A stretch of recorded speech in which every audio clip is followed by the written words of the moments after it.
Welcome, guys, back to this week's episode of Sports Talk Live. Jacob is running it this week. Kind of had a quick blunder there, but we're okay. We're figuring it out. We'll keep it going. So with that, I'll throw it over to Jacob. Yeah, welcome to another episode of Sports Talk Live. As you guys know, I am your host, Coach Jacob. We have here with us Coach Brian, and we also have a special guest with us today. We have a former coach from the first team Monterey County, current sports journalist and student at San Jose State University, Mr. Derrick Ow. Thank you for joining us. It's a pleasure having you again. I know you've been with us in some of our town halls, and you and I are involved together in sports in a couple different ways. Fantasy sports. We're going to elaborate a little bit about that today. And a little bit later on in the show, we're going to talk about our fantasy teams. We had a draft last night between us three are in the same league. That league that we're in it's pretty interesting. It was a pretty fun draft. I can't wait till we talk about that right now. But really quickly at hand, I want to jump straight in and just kind of talk about you real quick, Derrick, before we get into our typical, scores and all that good stuff. You're in sports journalism, right? Mm-hmm. And what is your involvement with the sports program at San Jose State University at this moment? Well, hello again, everybody. It's great to join my brothers that I've actually grown up with. I played junior golf with Brian all the time. Jacob was, he's been there. Jacob, how long you've been at First Tee? It's been like 12 years, right? 11? I think yep. Okay, I got it right. But yeah, thanks for having me, guys. And hi to all the kids I've coached out there who are now in high school or middle school because I'm getting old. I'm only 22. But yeah, so my involvement with San Jose State journalism, I am a current staff writer for The Spear, and that's our sports publication. So we are the only sports publication in the California State University system. And we currently have our own podcast as well. It's called Spearcast, and you can find it on our Twitter and Instagram at The Spear SJSU. We've had a tremendous amount of guests. Our recent guest was Dr. Sean Fletcher, who used to work for the Washington football team and the Washington Wizards. And he's my sports PR teacher. So it was great to have him on, talk about just the recent events going on in our country, obviously. And then I am a DJ / sports broadcaster for KSJS FM 90.5 KSJS. We are still trying to get back on air as soon as possible. It is out of our control, obviously. But yeah, it's fun to just get to know my colleagues, and we all have different experiences, and to just represent because my first year at San Jose State, I'm not going to lie, I was homesick, and I think most kids that go to college away from family get homesick. But I always thought of you guys, because you guys always motivate me, because I always learned about the 9 core values and never giving up, persevering, which is important for you kids out there. With this pandemic going on and staying at home doing school. But yeah, it just allows me to just represent our community of Salinas, represent Monterey County. And I take great pride in that. And, I love telling stories involving our student athletes at San Jose State. So it's just a real treat to be able to, I guess, pave the way for kids that are interested in journalism, or kids that just want to do things that they never dreamt of. Yeah, that's pretty cool. Well, you definitely are making each and every one of us proud here at the First Day Monterey County and the Taylor Farm Center for Learning. So keep up the good work. Thank you. You're doing some great stuff, and it's very interesting. That would have been something. If I was at that age, and not that I can't do it now, but that is a really cool thing to get into, and I wish I would have kind of tried that out when I was younger. That would have been a lot of fun, Sports is great. Love it. I got into it when I was a kid. Coincidentally, as I mentioned, baseball is a sport that I watched the least, but it's the sport that I have the most experience playing on teams in. Yeah. So, my childhood sports, most of them are baseball memories. Mm-hmm. And one of my favorite memories is when typically in I can't remember what it's called now, but right after T-ball, I think it's called farm, or I don't even remember what it's called now. But right after T-ball, they have an adult who pitches the ball underhand to you. Right? Yeah, coach pitch. Yeah, the coach pitch. The coach, for whatever reason, couldn't do it that day, so my dad volunteered. Yeah, and it figures his first pitch, it was me up to bat. You know, he threw a perfect pitch for me. I crushed it straight into his chest. That was one of the greatest. That was one of my most fun memories. And then everybody was watching, all the fans, everybody were all busting up, all the kids were all laughing, you know, and it was the highlight of the game. It was the highlight of the game. It was great because it was my own dad, so I didn't feel bad. But needless to say, he pitched it again. I hit a shot and got out, but it didn't matter to me because I had a fun time right before that. So that was one of my favorite memories. And I have a few other things, some just funny ones. But do you guys have any favorite memories involving sports, obviously, from when you were a child? Oh, gosh. Or go ahead, Brian. Oh, you want me to go first? Go for it. I mean, there's just a lot. Like, one of the crazier ones in golf is, I'm not sure if you were playing at that tournament that year, but there was a tournament it was on the high school team, and it was the Viking Classic, or I think it has a different. Oh, yeah. Yeah. But it was like pouring rain so hard they had to cancel it mid-tournament. Oh, you know what? I think I was hurt, and then I didn't get to play, but I heard, you know, my teammates, my friends, they told me about it. You guys played like 5 holes, and then they called it. Oh, we played more than 5 holes. They had us play like 12 or 13 holes in pouring rain. I've never been so miserable. But the reason I remember it is my golf coach, when they called it, the school day wasn't over, and he made us go back to class. I didn't have a single piece of dry clothing. I literally walked into like class with like water dripping off my hat. My jacket was soaked.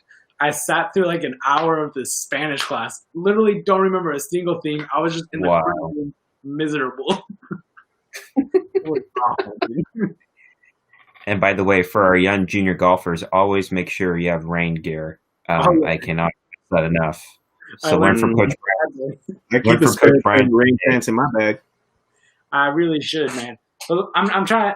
Here, I'll let Derrick go, and I'll try to think of a more positive one, because that one not as positive. So for me, I guess I'll do 2, because I'll do one with the first tee. I think it's just going to all the national events because it's associated with golf, and golf was technically my second sport, and then I got hurt playing baseball in middle school. So I switched to golf, and I got to have the chance. You know, my family, my sister is also an alumni. My older sister, Corinne's an alumni of our program, and she's gotten to do national events. She played collegiate golf at Dominican University. But I would say the national events, because I got to go to places that I never thought I would go to. We went to San Diego. We visited the TaylorMade factory in Carlsbad, which is right next door to San Diego. And then I went to New York. I got to go see the Northern Trust tournament. It was used to called the Barclays, the PGA Tour event. And I also got to go to Wayne Foot, where the U.S. Open will be held in 2 weeks in New York, right outside of New York City. And I've gotten to meet some incredible people. Rich Lerner from Golf Channel. I got to go inside the Golf Channel booth, I think my senior year of high school. Coach Nick. Yeah, because so Coach Nick, I know you're watching this, but he, I think my dad spoiled it because he texted me because I was volunteering doing the scoreboard holding and the standard bearer, and then I got a text from my dad. He's like, "Oh yeah, this is forward from Nick." I'm like, "What?" And then I saw the text like, "Oh, don't tell Derrick about the Golf Channel. We'll keep it a surprise." And I'm like, "Oh," so I'm going to the booth. I'm like, "Dang, wow!" And then I told Nick, I pretended to be surprised. I'm like, "Oh my god!" And then I told Nick afterwards. I'm like, "Oh, my dad kind of spoiled it," and then he started laughing. But yeah, I got to go meet Rich Lerner and Steve Burkowski. Got to shake Sir Nick Faldo's hand. And I've just done. I've been blessed and fortunate with the first tee to do some incredible things that I never thought I would do. And I also got to meet David Faraday in Dallas, Golf Channel and NBC announcer, which that was cool.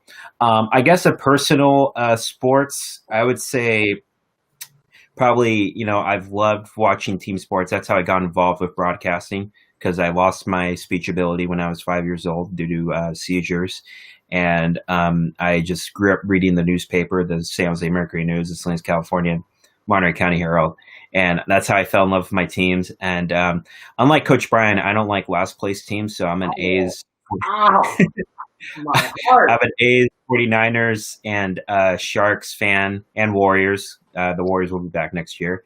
But I've always loved Bay Area sports in a way because they're literally 1 hour up Highway 101.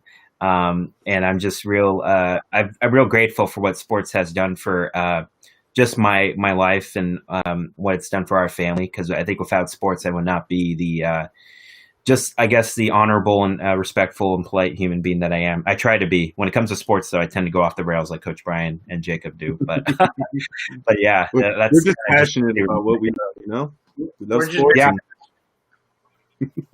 Yeah, I came up with a better story I could tell though. So all right, I made an all-star team in baseball because me and Derrick had very similar sport careers where we mostly played baseball early on, got injured, and then decided to play golf.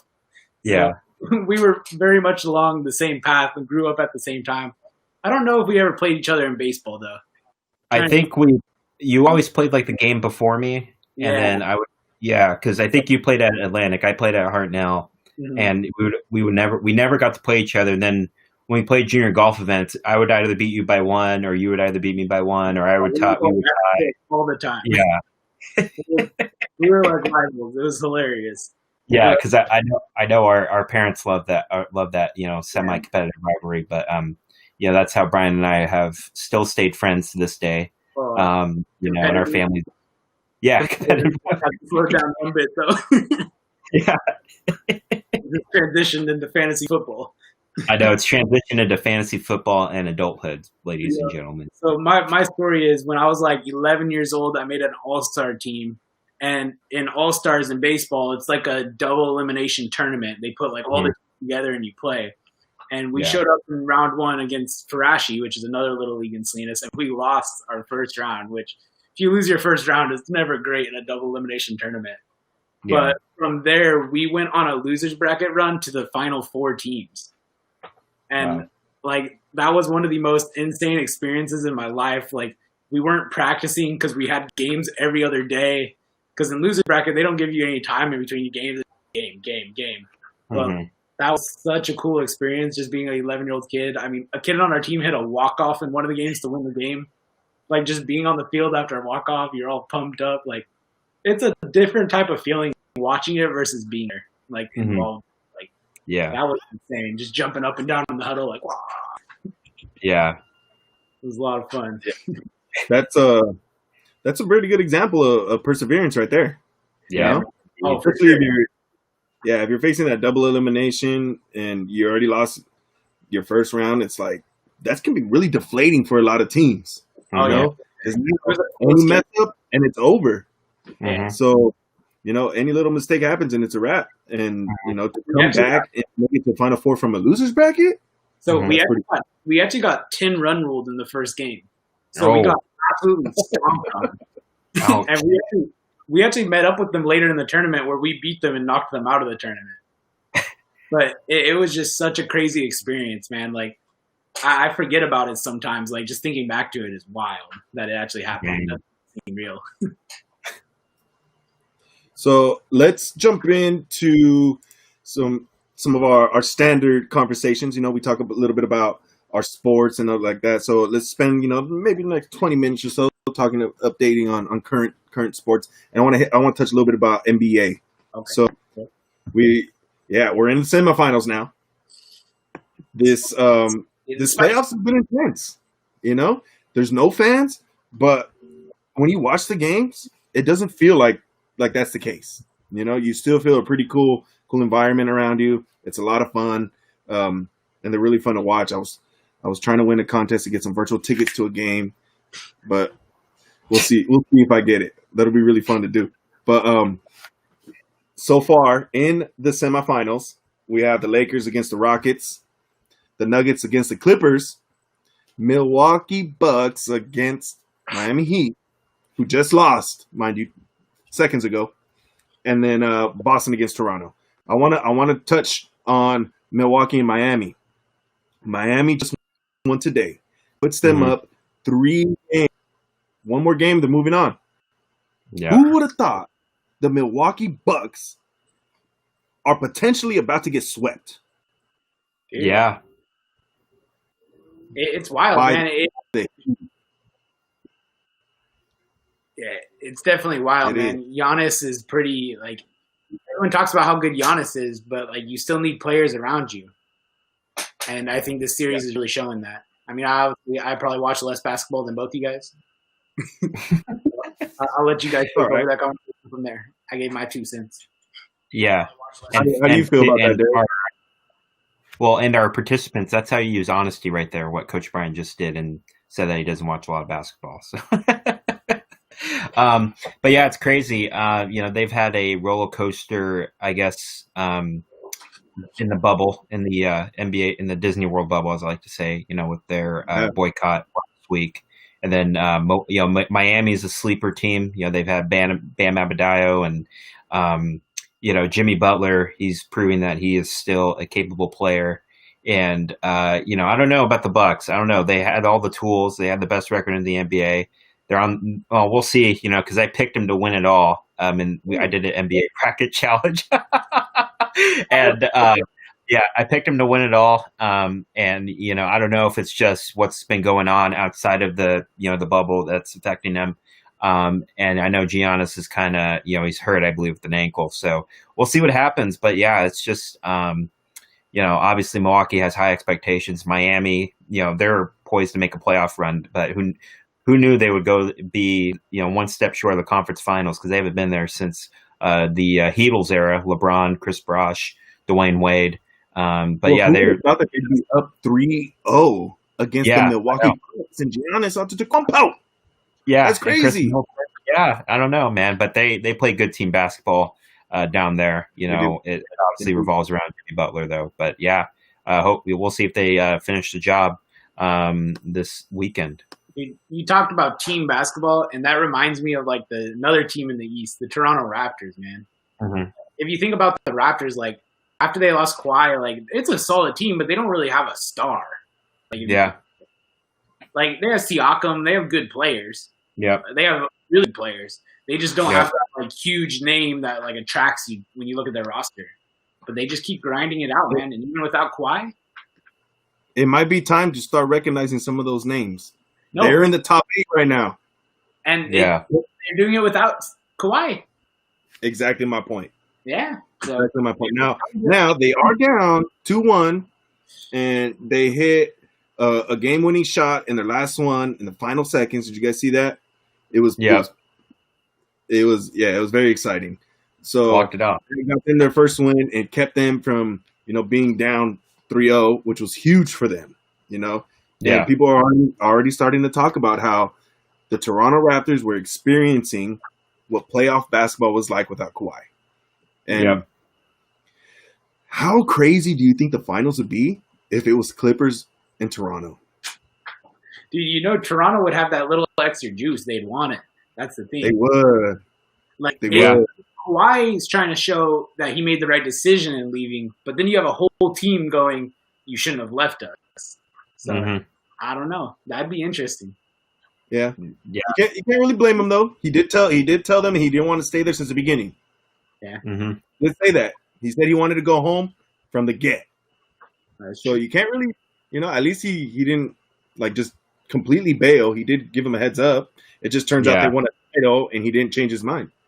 Yeah. Well, what I love about Canadian fans, and I still want to go visit Canada because it's an awesome place. All the cities are awesome. Is that they remember what you've done for them. And obviously Vince Carter, who just recently retired, he's a basketball god forever up there. And I think Kawhi Leonard is in that same realm. Of course, he only played 1 year, but finals MVP. He's going to be forever remembered. I don't think you'll ever hear any boo birds. He's going to get his meals paid for in the 6. But Toronto plays good team basketball. I've always admired Nick Nurse and how he's coached. I mean, despite not having the stars, they traded DeMar DeRozan. And I like to our friend Adrian, our former coach Adrian. He used an Avengers gif on Twitter that DeMar had to sacrifice himself by getting traded to get a ring for Toronto. And I like to think of it like that because Kyle Lowry's stepped. But Kyle Lowry stepped up his play. Fred VanVleet He's an underrated player. And then Pascal Siakam's a future star for them. And then, of course, they got Serge Ibaka and then Marc Gasol. So they're really a team that just, they don't need a superstar to succeed. And it clearly showed last year. Fortunately, against my Warriors, and who knows how that series would have played out if there was a healthy Kevin Durant. That probably would have gone 7 games. But yeah, yeah. But I said they would win. They would win. They would beat Boston in 7. And I feel like it's going to be a hard-fought series. So, yeah, I think the Raptors are about to make another run. I did say they would get to the conference finals and lose to Milwaukee, but at this rate, the rate that Miami's playing, I think Miami is the new Toronto this year. It's gonna be fun. Jimmy Buckets is doing his thing in Miami right now.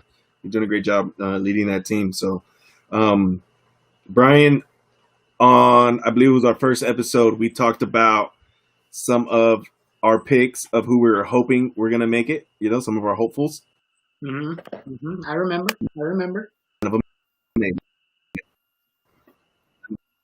Memphis is out. Portland is out. Jacob, let's pick a new team. I couldn't hear any of that. You skipped. You want to say it again? I said Portland is out. Memphis is out. And Utah is out. Yeah. Okay. Those are the teams that we had mentioned as teams that we would like to see kind of advance, because it'd be fun to see, like Donovan Mitchell and Dame and Ja. But now we got Lakers, Rockets, Nuggets, Clippers, Celtics, Raptors, Bucks, Heat. Got to pick one team only.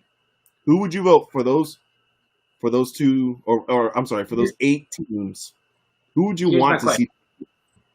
So who do I want, or who do I think? Because it's very different. Who would you want to see take? I want to see the Nuggets. I want to see Jamal Murray and Co. make it there. I think that's a fun team to watch with Jokic, right? That's the team Jokic is on. I didn't say that wrong? Yes. Okay, cool. I got nervous for a second. I want to see Jokic and Jamal Murray, man. It's a fun team to watch. So I would be excited to see them, see some, like, a team you wouldn't really expect. I mean, like, you think about those other teams, like we've seen them in the finals or close to it over the couple of years, but the Nuggets isn't really a team you'd expect. So I like seeing the underdogs. Yep, definitely. Did you know that Jamal Murray broke he put up some Michael Jordan numbers? Oh, yeah. I thought you were going to say he broke a bone or something. I was about to get so sad. No, he broke some. I think he tied the record, which was three games consecutively with 40-plus points in the playoffs. That's no small. No, it's not. Jamal Murray just started showing up come playoff time. You know what I mean? He's always been solid. He's proven that he's their guy. And then as soon as this that Denver and Utah series was a fun series to watch. Yeah. Donovan Mitchell and Jamal Murray going at it like that, it gave you the sense of – it gave you that feeling that the league is going to be safe when, these current stars are gone. Because and these young guys are coming in, and they're coming in hot. They're coming in strong. We got a lot of young guys, Luka and, Jason Tatum, who are just killing it. These are all under 24 years old. Ja Morant. They're all Rookie of the Year, just announced, by the way. Zion. Congrats to Zion. Yeah. But yeah, it's going to be interesting. And, I agree with you. I think Denver would be a fun team to see take it. But I don't think they're going to. I really don't. Who do I want or think? I want the Nuggets, but I don't think they're making it. I kind of want the Heat to do it. I mentioned that before, that I wasn't too big I wasn't too big on the Heat during the LeBron era, but pre-LeBron and post-LeBron, I kind of liked them.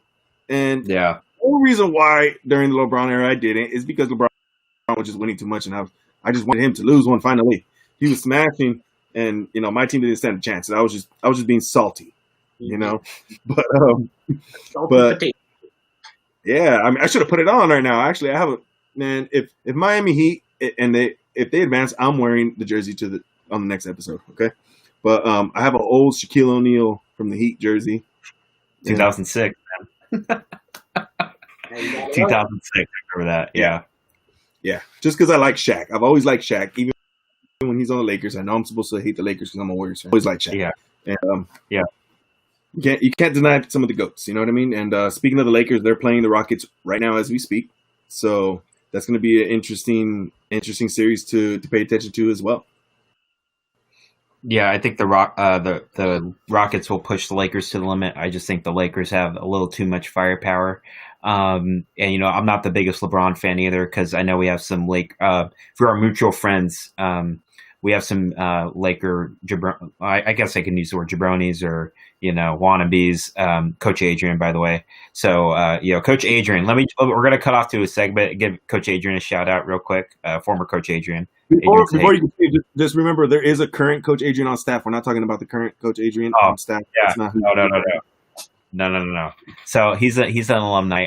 So he bought a Raptors beanie, I believe, a couple years ago. I think when Drake had that album or whatever. He sent me a Snapchat. Yeah, he sent me a Snapchat of him wearing it. I'm like, oh, so where's the Lake Show at? And he's like, oh, I'm Lake Show for life, but we the North. So, I use that. So he's not a Lakers fan in my eyes. But anyways, going back to the sports here, I do believe the Rockets will push the Lakers to the limit. I think the Lakers just have a lot of firepower, and I think they have a lot of motivation. And, I wish they didn't have that motivation with the unfortunate passing of Kobe earlier this year.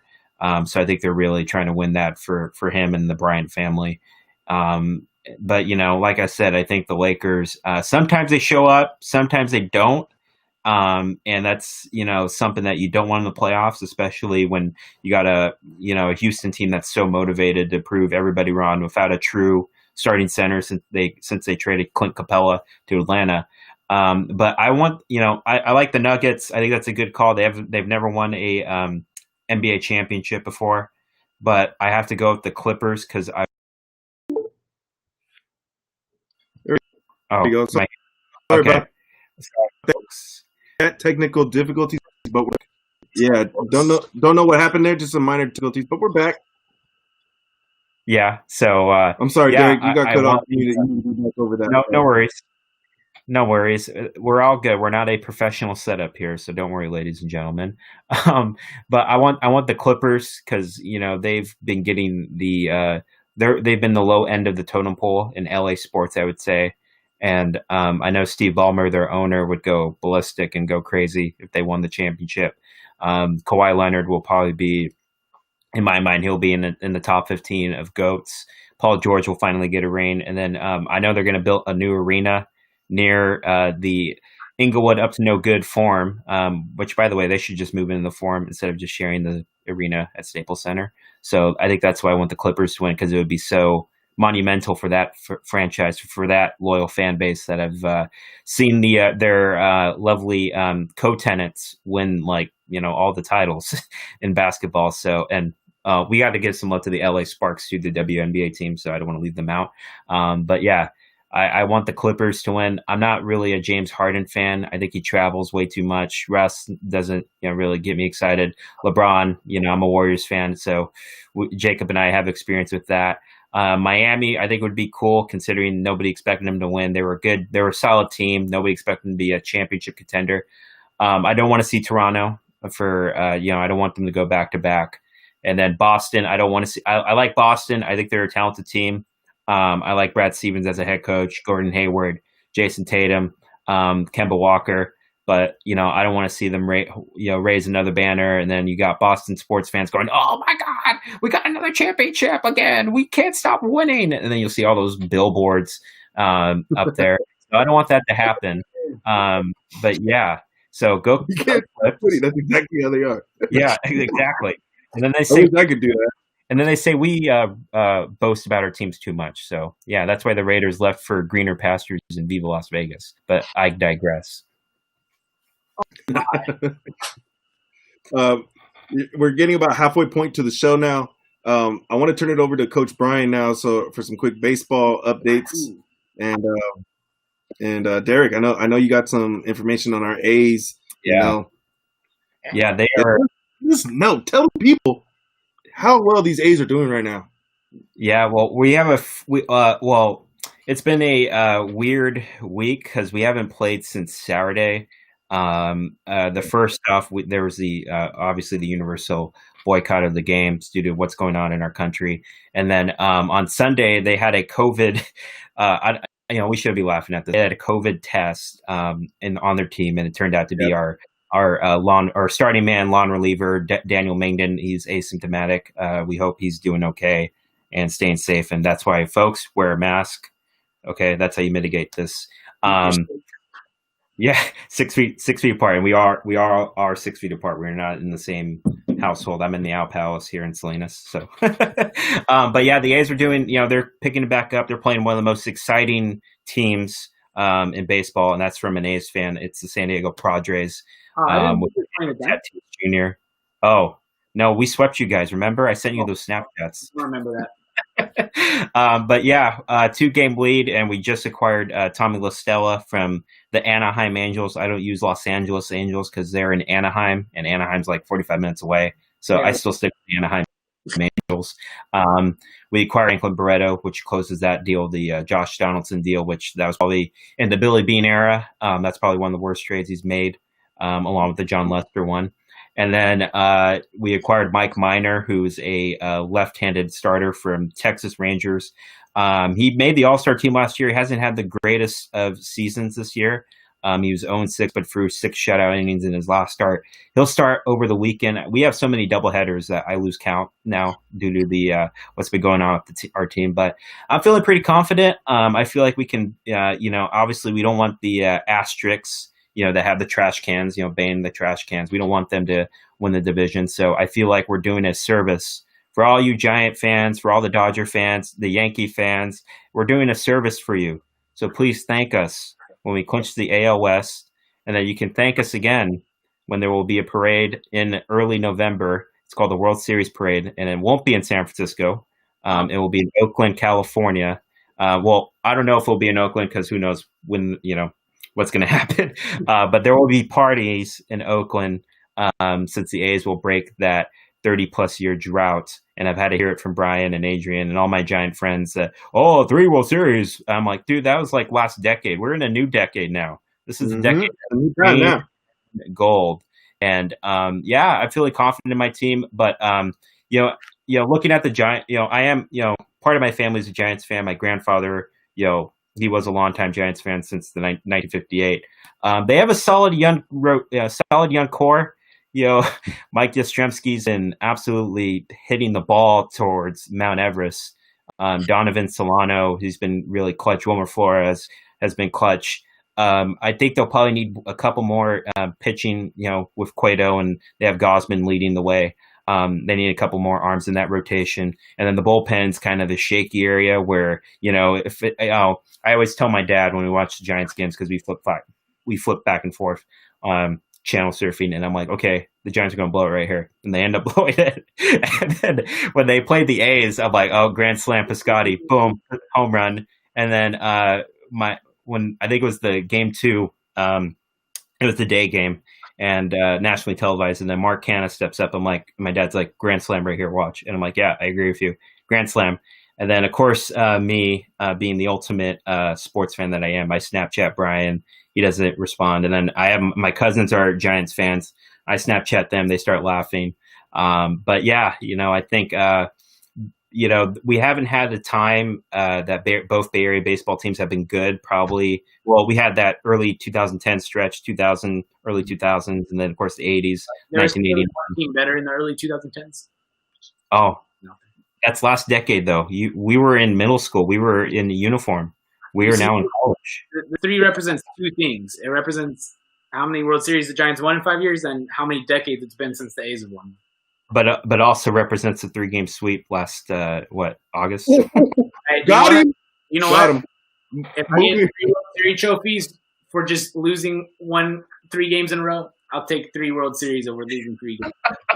So, folks, when we're old, they'll win like in 50 years from now, and then I'll be, I'm a broadcaster, so I'll be, nationally televised. I have to stay partial, but I'll text Brian on the side, and it's like, hey, there's like 20 trophies, and then he'll still say the 3. You're gonna see me right outside the ropes, just going 1, 2, 3, 1, 2, 3. and then I have to remove my fandom sometimes since I am, a student journalist. But I'll if the A's win like 8 and 10 years, and then he'll be like, oh, they'll put 8. But yeah, it's always fun talking baseball with Brian. Now I got to give Brian the time to talk about his team because they opened the floodgates in Denver. I didn't know it was flooding in Denver with offense. Yeah, so ever since the trade deadline, the Giants' offense has been on fire, especially one game in Denver when they won 23-5. Yes, they won a baseball game with a score that looks like it was a football game. Yeah. It was pretty crazy, man. The Giants they almost broke a record of being like the first team to score in every single inning. Actually, the only inning they did not score was when the catcher was pitching in the last inning. Yeah. They had scored every inning from the 1st through the 8th. And in the 9th inning, the Rockies put a catcher into pitch because they've given up and they didn't want to waste any of their pitchers' arms. And the Giants couldn't score off the catcher.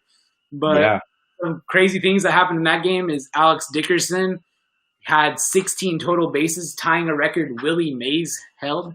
Anytime you're being compared to Willie Mays, he's like a baseball great.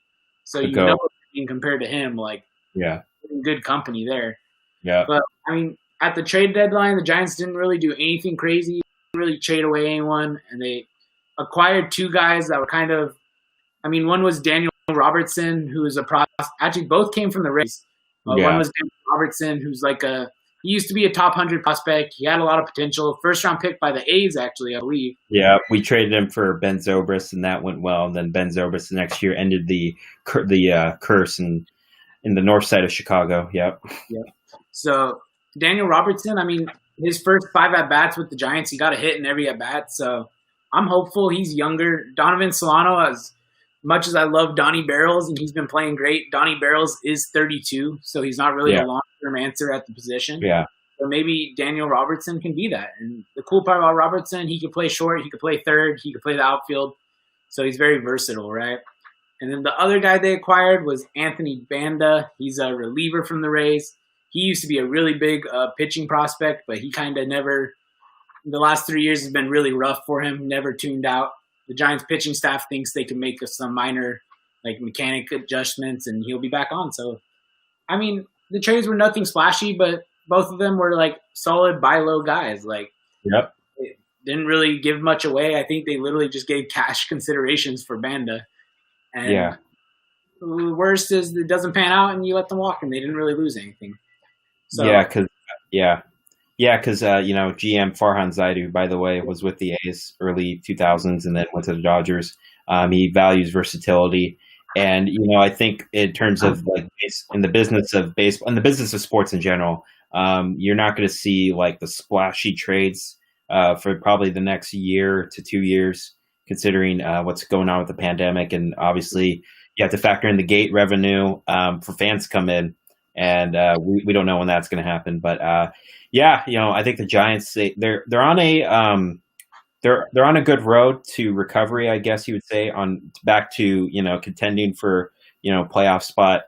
I think they just need probably a lot more pitching in terms of getting a 3rd, 4th, 5th starter, and then the bullpen I think is learning by obviously tough learning. And persevering, which I think is our core value today, is persevering, because they've been persevering through some trouble in the 9th inning. But I think a lot of it comes down to Gabe Kapler trying to get to know his players, the new manager. And obviously in a 60-game wacky, funky, weird season that we're in, you're not going to get to know your players that way, unfortunately. So I expect some big things from the Giants, maybe 2021, 22. I think they're maybe a year, and I always joke. I always tell Brian, "Hey, they're 20 years away from winning," but no, they're probably a year or 2 away from contending for a playoff spot again. And yeah, I think things are looking good for both sides of the Bay. Yeah, for sure. I mean, I think this is the most optimistic you could be about the Giants and A's at the same time in a long time. Because usually it's been one or the other, like, oh, we could be optimistic in the Giants, or we could be optimistic in this. This is the first time in a while they're both trending upwards. And I mean, the Bay Area is always better when the Bay Area rivalry is like, I mean, in every sport, when the Niners and Raiders are good, granted the Raiders aren't in the Bay Area anymore, but when the Niners and Raiders are good, it's just a fun game to watch. And the same goes for the Giants and A's. It's just a fun game to watch. And speaking of football, I want to move on over to football real quick. I'm going to roster cuts come tomorrow by Saturday, so I'm going to throw some things that have been happening. I've seen on Twitter. I want to get you guys just rapid reactions real quick. Sounds good. Does that sound good? Yeah, Jacob will tweet first answer. The first one, Adrian Peterson, cut. Jacob, what do you think? Oh. Wow. You know, I do understand that he's getting old right now, but what I don't know. I don't think he's not on some major contract deal. Maybe they could have used him to mentor the young guys a little bit, you know.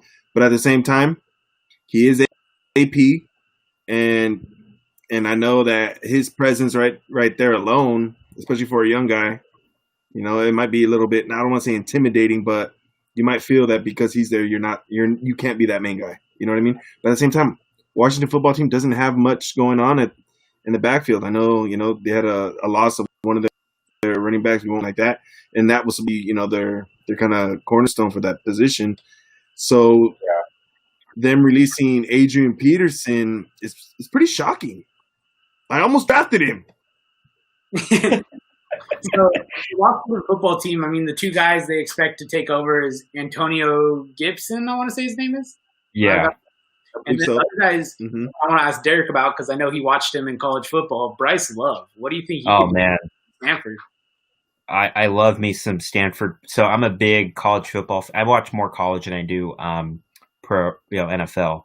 But I'm a big Pac-12 Mountain West fan because I love West Coast college football. And Bryce Love, I mean, unbelievable campaign, Heisman love. You know, obviously they don't give Stanford any Heisman love. I mean, Toby Gerhart, I'm throwing some names out there. Toby Gerhart, Andrew Luck, Christian McCaffrey, Bryce Love. But yeah, it's good to see him recover.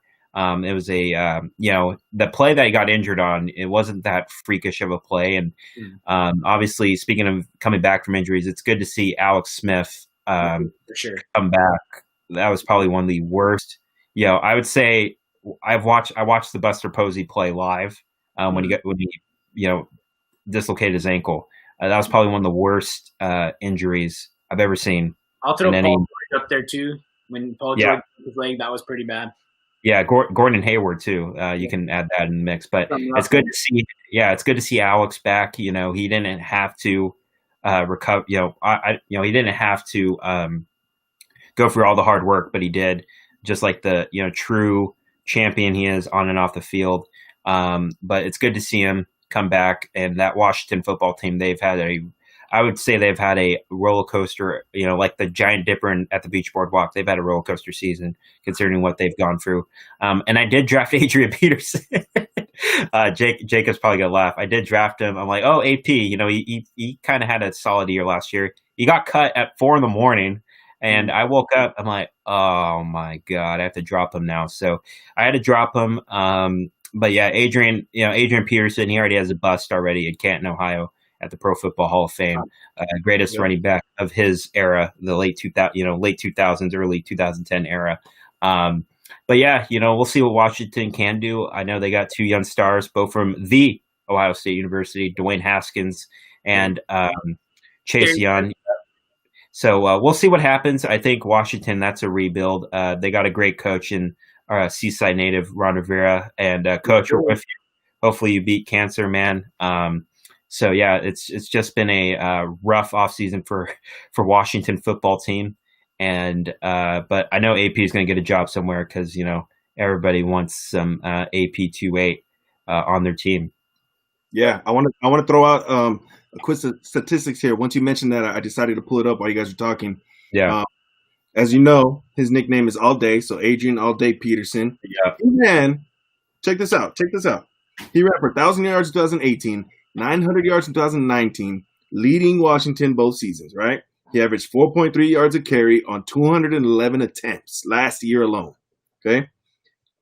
And that includes more 20-yard rushes than Todd Gurley, Aaron Jones, Alvin Kamara, and Ezekiel Elliott. Hey, Adrian Peterson's been fit for a long, long, long time. And my take on the Washington backfield is like, yeah, you want Adrian Peterson, but the Washington football team, they're a young team. They're not really going to be in contention to win in that division. So you might as well commit to the youth and you put Adrian Peterson on a team that's in contention as like the second running back. Yeah. Dude, red zone back, like I don't know if it gets better than AP as a red zone back right now. Yep. Let's say right now, for just for fun, where would you like to see him end up? I'm seeing here that he wants to play for another 4 to 5 years. Yeah, I don't know if he has 4 to 5 years left in him. That's not the question, though. The question is, where would we like him to end up? Where do we think he could succeed? That's a tough question, man. I mean, maybe New England, back there with Cam, Bill Belichick. But, I mean, New England has a lot of running backs as is. So they do. It's kind of tough. I mean, it depends on the situation. It's hard to say a team needs a 35-year-old running back. Like, you get what I mean? So it'll be up to the team. There will be someone out there who signs him, but he's not going to want to show up and not get playing time. So I think that's really realistic where he can go. Yeah, there'll be a spot open for him. Because even still, he wasn't necessarily the starter. He wasn't necessarily number one every single game for Washington. It was all dependent last season. So, but AP's going to want at least 10 touches wherever he goes, and I don't know how many places will be willing to give him 10 touches. Maybe I don't know. Honestly, I know he's again 35, but he's still breaking tackles and he's still doing it.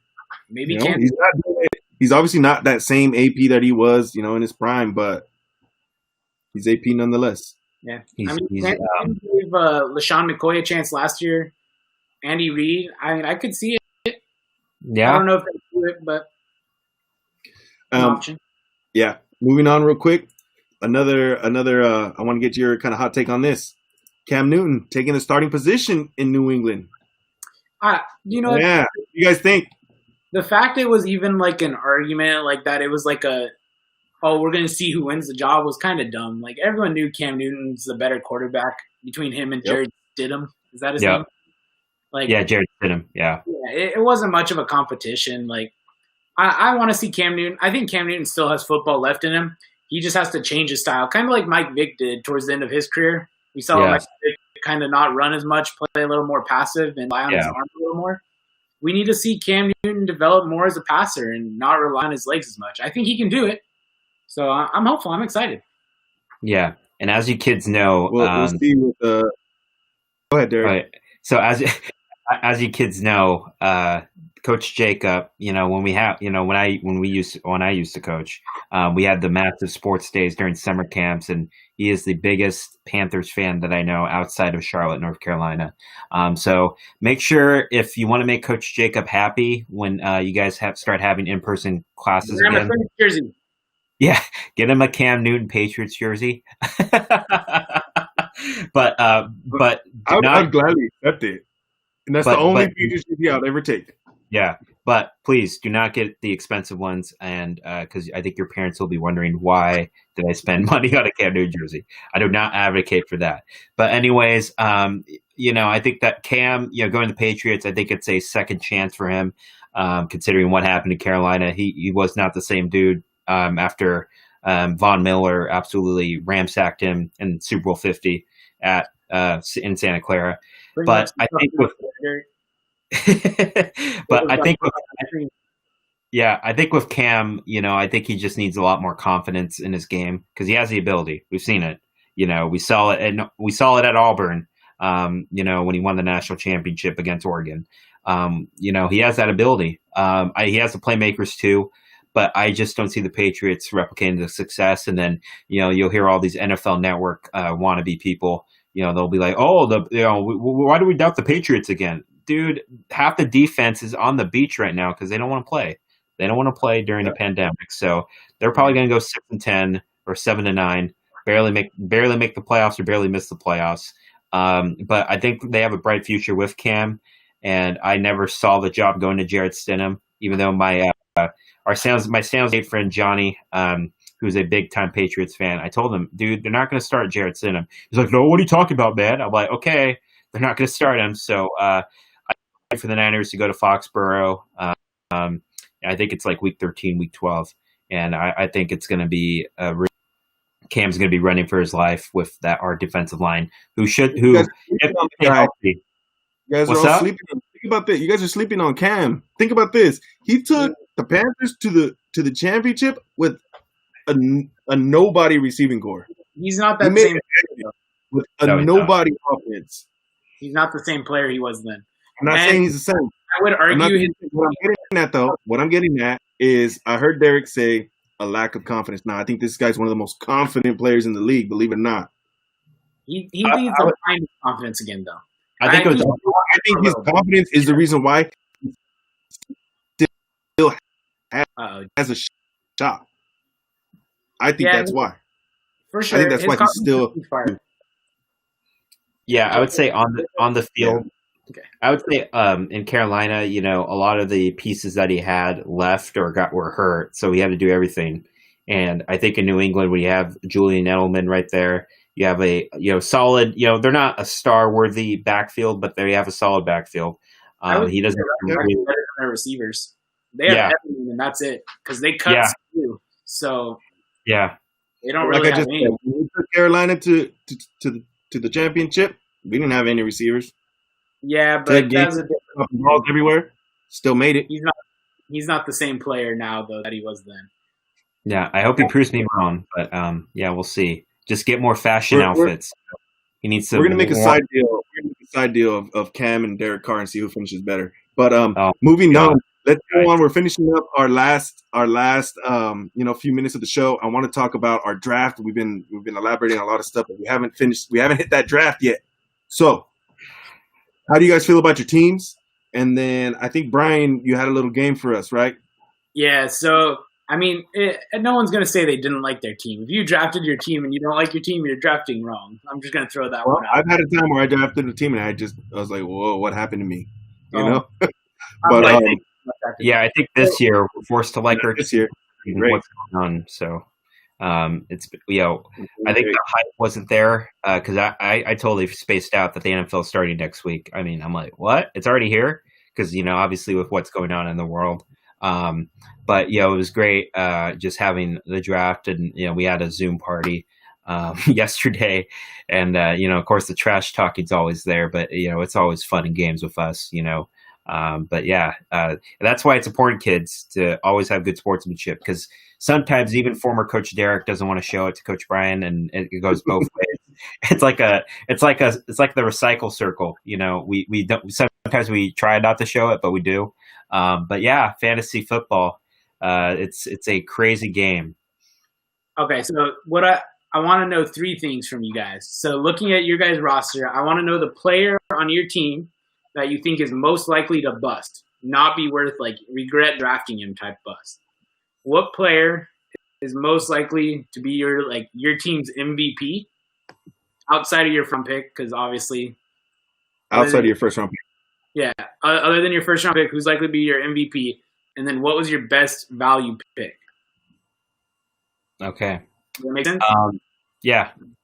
So basically, I think the guy that's going to be a bust is Raheem Mostert, and the reason, that is interesting. Your own team, because the Niners. I was a big Matt Breida fan, and then he had fumble trouble, and then Tevin Coleman had actually a solid year, and then we still have Jerick McKinnon, who got hurt, who's been hurt.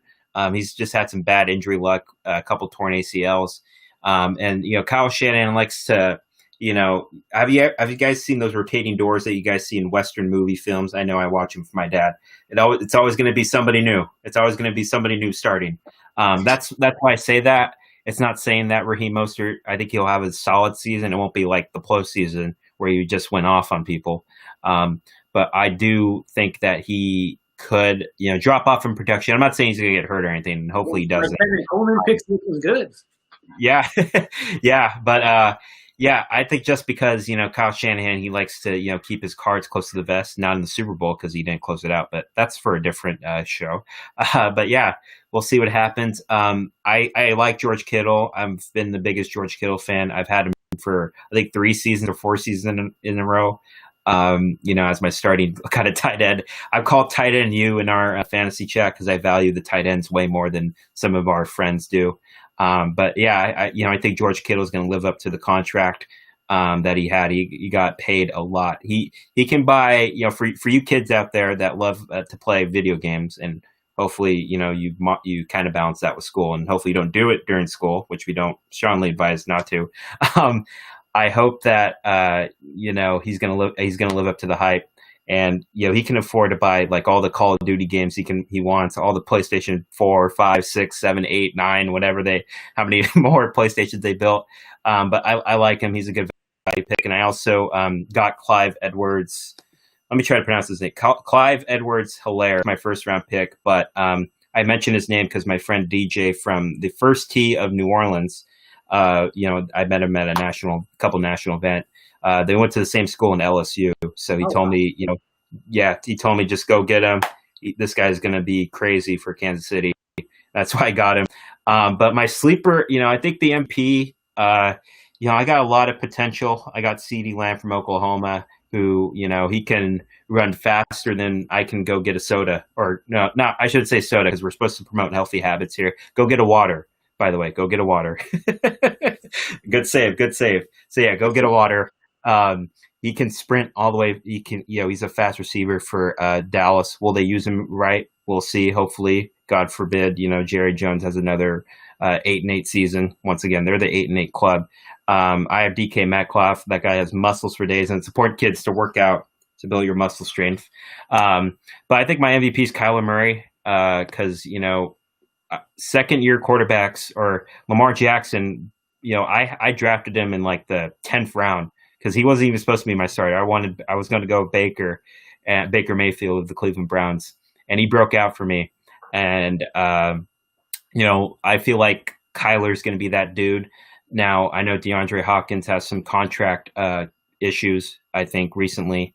I think they'll get that fixed though because they need him. And who wants to play with the guy that can throw a rocket. Basically, he could throw a football from my house to Coach Brian's house, and then he wouldn't be able to text me back in between. But yeah, I think Kyler's going to get it done for me.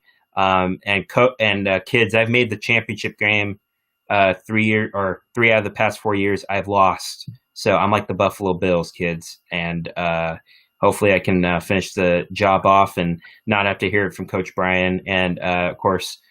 One of our former coaches, Coach JJ, as well, because they like to talk. They always tell me, "Oh, Derrick, you talk too much trash. You don't back it up." I do back it up, and then week 16, I don't show up, so they make fun of me for another 365 days until August and September. Okay, so I'm gonna break down mine real quick. Yeah, go for it. My pick was Michael Thomas. I mean, he's obviously going to be a beast for me, but I think my most valuable player outside of Michael Thomas, there's a good chance for it to be like Joe Mixon, man. He just got that big contract, 4 years, $44 million, I believe. So that's a huge contract. So I'm hopeful he does well. My player with the most upside, I think, is going to be Cam Akers. He's the rookie, got drafted by the Rams. I drafted him really late. He fell in our draft. I think he has a good chance of getting a lot of playing time there. 2nd round pick. So I'm hoping, and rookie running backs just seem to be a thing in the NFL. They seem to blow up.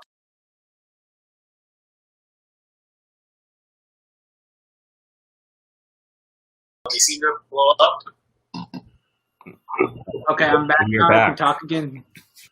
Jacob kicked me off real quick. I'll keep talking about Makers. I think Makers has a lot of potential. Yeah, I'm back now. I can talk again. But you're having feedback. I'll keep talking. Yeah, there we go. Fixed it. Okay, so Cam Akers, I think he has a big chance of blowing up for that Los Angeles Rams offense. I mean, we saw Todd Gurley put up insane numbers there. Speaking of Todd Gurley, I have him on my bench. He was almost my upside pick because I got him late, and I think a lot of people are sleeping on him in Atlanta. Mm-hmm. The player left, Brian, just so you know. What's up? You got one left. Yeah, no, Devontae Parker, I think, is most likely to be my bust. Jacob, go through yours real quick. So, the bust that I got, and I don't necessarily want to say it's going to be a bust, but because of the signing of Leonard Fournette, it can definitely play a huge part on Ronald Jones II. That's my team is stacked at wide receiver, and I picked up Jones just kind of as an extra person on my bench in case I need a running back. But I might have to release him pretty soon. We'll see. Right now, he said that Buccaneers and Arian said that he's the guy, but we'll see how long that goes. There's a lot. I also did something just kind of out there just to see what happens, and I drafted Gronkowski. I think there's a high ceiling, but there's also a very low floor. So it could go either way. It could go either way. I probably won't. I might not even use them, But I feel like there's so many things going on in Tampa Bay. It's hard to say that either one of those receivers is going to break out in the top. It's hard to say which one. It's hard to say what's going to happen. We all know Tom likes his tight ends, so who knows? I mean, taking a little risk there. Somebody who I feel like could be my MVP. I feel like I have a lot of really good players, but none that are necessarily like superstars. I mean, I'm really hoping though that Chris Carson puts in some work. I know you remember. I think it was last year, or the year before that. He was a workhorse. Last year, I really hope that Seattle sticks with him. And and avoids that multiple backfield kind of situation. And then there was the last one. What was it? Those three. Bust, MVP, and most upside. My most upside. I think I'm gonna go with. And I guess it's kind of value too. I got him. I think it was maybe like the 6th, 7th round. Was Cortland Sutton. I think that can it was a toss up there between Cortland Sutton, DJ Chark, and maybe even Carson Wentz, because I know he was a little shaky at times. I would have went Baby Shark. Baby Shark is the name of my team. Baby Shark. Baby Shark. But, thank you, Derrick, for joining us. Thanks, Coach Brian, for being here and helping us put on a great show. Sorry to the audience for some technical difficulties. We got through it. We had a good episode. And just want to remind everybody that we'll be back next week, but we will be live at 4 p.m. You can watch the videos afterwards, but we'll be live at 4 p.m. Thanks to you guys for all your support. Keep watching us. Send in some feedback if you want some questions answered for the show, sports kind of talk, anything you want. We encourage your participation. Thanks, guys. Goodbye. See you guys later.